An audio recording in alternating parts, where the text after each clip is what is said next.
नजीबाबाद भारतीय राज्य उत्तर प्रदेश के बिजनौर जिले का एक शहर है जो बिजनौर शहर के पास स्थित है। यह एक प्रमुख औद्योगिक केंद्र है और इसमें NH-119 और NH-74 जैसे रेल और सड़क मार्गों के माध्यम से राष्ट्रीय परिवहन संपर्क हैं। History of Najibabad. नवाब नजीब-उद-दौला, जिन्हें नजीब खान के नाम से भी जाना जाता है, एक प्रसिद्ध रोहिल्ला मुस्लिम योद्धा और 18वीं शताब्दी के रोहिलखंड में मुगल साम्राज्य और दुर्रानी साम्राज्य दोनों के सैनिक थे। 1740 के दशक में उन्होंने भारत के बिजनौर जिले में नजीबाबाद शहर की स्थापना की और उन्हें नवाब नजीब-उद-दौला की उपाधि मिली। 1757 से 1770 तक वह सहारनपुर के गवर्नर थे और देहरादून पर शासन करते थे। उनके द्वारा देखे गए रोहिल्ला काल के कई वास्तुशिल्प अवशेष नजीबाबाद में बने हुए हैं, जिसकी स्थापना उन्होंने मुगल मंत्री के रूप में अपने करियर की ऊंचाई पर की थी। वह सफदरजंग के बाद मुगल साम्राज्य के ग्रैंड वजीर बने और मुगल सम्राट आलमगीर द्वितीय के एक समर्पित सैनिक थे। जॉर्ज फोस्टर के अनुसार a journey from Bengal to England 1790।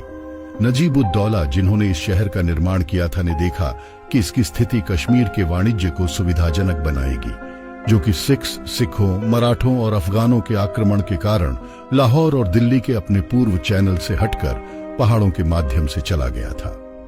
Punjab का प्रमुख और लाल डोंग दर्रे के माध्यम से रोहिल्ला देश में लाया गया था।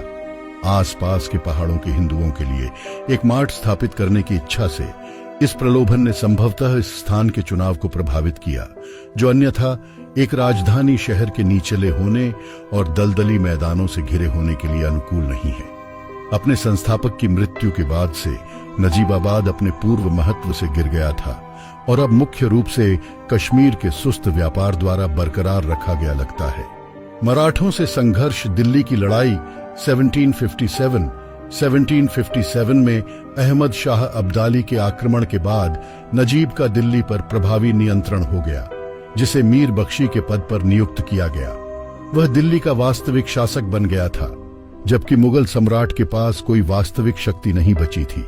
नजीब के धार्मिक उपदेश के अनुसार मियां कुतुब शाह, जो जाति से रोहिल्ला नहीं थे और सहारनपुर के शासक थे, मराठों से दिल्ली के लाल किले की रक्षा के प्रभारी थे, जबकि नजीब ने शहर में मराठों के प्रवेश को रोकने के लिए तोपखाने की कमान संभाली थी। उनकी सेनाओं को दिल्ली की लड़ाई 1757 में दिल्ली में आगे बढ़ रहे मराठों से संघर्ष करना पड़ा। दिल्ली पर मराठों का कब्जा हो गया और उन्हें दिल्ली से सुरक्षित बाहर निकलने की अनुमति मिल गई।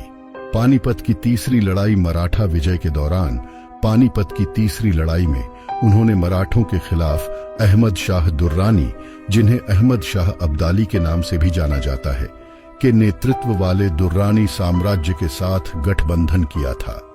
मराठा पानीपत में लड़ाई का मुख्य कारण थे। उन्होंने अहमद शाह अब्दाली को 40,000 रोहिल्ला सैनिक और संयुक्त सेना के लिए 70 बंदूकें प्रदान की। उन्होंने अवध के नवाब शुजा-उद-दौला को भी मराठों के खिलाफ अहमद शाह अब्दाली की सेना में शामिल होने के लिए मना लिया। इस लड़ाई में मराठा हार गए और परिणाम स्वरूप रोहिल्ला पख्तूनों की शक्ति में वृद्धि हुई। हालांकि मराठों ने 10 साल की छोटी अवधि में और महादजी शिंदे के नेतृत्व में वापसी की। 1771 में दिल्ली पर कब्जा कर लिया।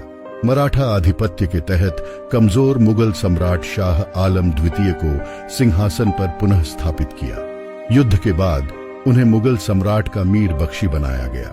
उसे खाली खजाने और दिल्ली शहर की सीमाओं तक सीमित क्षेत्र वाले दिल्ली राज्य का शासक बनना पड़ा। नजीब खान एक भाग्यवान पश्तून सैनिक था। उन्हें रोहिलखंड पठानों के सरदारों में से एक डुंडे खान की बेटी का हाथ मिला।